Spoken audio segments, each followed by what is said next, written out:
Alison Hammond, who is my good pal. I love her ever since we did Fit Club together in 2004. Can you believe it? Then everyone called it Fat Club. We knew that. But anyway, she suggested that people assume that her incredible 13.5 stone weight loss is down to an injection like Mounjaro or WeGovy. Something she says is absolutely not the case. The Bake Off host transformation is the result of her eating in moderation and using a personal trainer whenever she can. But she told the Daily Mail, every single time I have a conversation in public, the question, are you on the fat jabs, is thrown at me. She said she wouldn't rule out a jab in the future, but it worries her that people automatically think that's the way she slimmed down. So do you think the jabs are undermining all the hard work of people who've lost the weight naturally? 0207 862 2222. Well, Nicola, I mean, you've got a whole history with anorexia and bulimia and problems with food and being very slim and gaining a tiny bit of weight and all that kind of thing.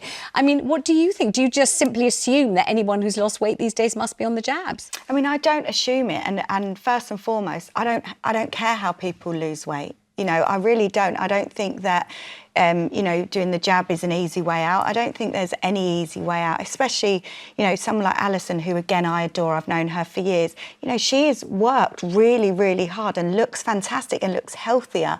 And she, you know, she just looks amazing. Why are we not congratulating her on that? Why are we saying, are you on the jabs? It's none of our business if she doesn't choose to talk about it.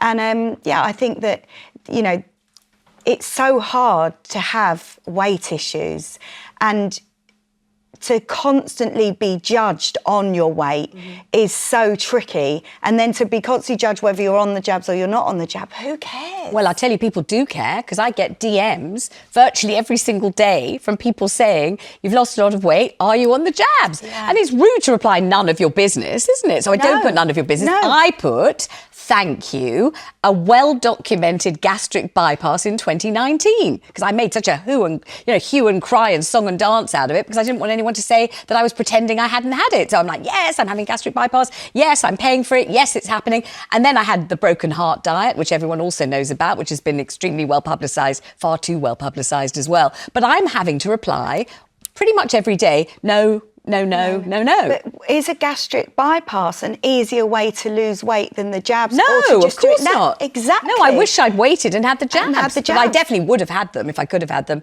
100%. What do you think, Marcel? I don't begrudge those who have jabs at all, but I do sympathise with people who've battled to lose every single ounce of their weight. And they know most people are assuming that they've had the jab. I can imagine them kind of wearing a badge, you know, through jogging, not jabbing, you know. But your approach to weight is very rigid in terms of, you wouldn't say you diet, but you're extremely, like, astoundingly disciplined about what you eat and also when you eat. I have a real regime for years and years, and no eating between meals, just 2 meals a day. I eat at restaurants the whole time, so no bread until the food comes. Yeah. And it's worked for me. But I've got to say, I've known him for years, and he really, I mean, he wouldn't even eat an apple between meals or a Kit Kat or any kind of, like, any normal person that just thinks, OK, I'll just quickly have a couple of 99s with a flake. Never. Absolutely, literally never. Rigid. That's quite a strict, boring way to live. Strict, isn't it? Yeah. And food is there it's to be worked good. for me, and I love food. And I have food twice a day and absolutely celebrate it. And are you strict with what you eat in for lunch it's light, but for dinner, because it's kind of my social occasion, I'm even allowed to eat whatever I want. Let's go to Daisy. What do you think about this? I do have sympathy with Alison, and it's that thing of, because it's the implication coming at her all the time that she's somehow cheated, you know, and I completely agree with you. You know, whose business is it? It's absolutely nobody's business. It's like people who say, oh, you were too posh to push because you had a cesarean. It's none of your business how I choose to have my babies. 100%. Or, you know, you're doing something wrong and, you know, not breastfeeding. It's like, why are any of these health matters anybody else's business? The one thing I do have more sympathy with it is people who are desperate to take the jabs and can't afford them, because we've got, you know, there's a financial unfairness there. Let me bring in Pamela, who's on the line in London. Pamela, do you agree with Daisy? It's just no one's business how Alison's lost her weight. I quite agree. It's nobody else's business. And I wanted to come to a theory of why we are being judged the whole time for this. You're being judged for being fat. You're being judged for being on the weight loss drug. And is it because it's one of the 7 deadly sins, gluttony? Therefore, we should be so guilty about it the whole time? I mean, I've had this problem ever since I was 8 years old. I'm now 71.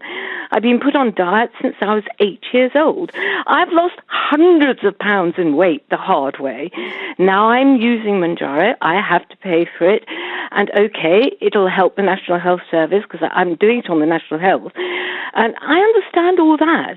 But I'm probably going to have to pay for it for the rest of my life to try and control whatever appetite that I have been gifted with since birth.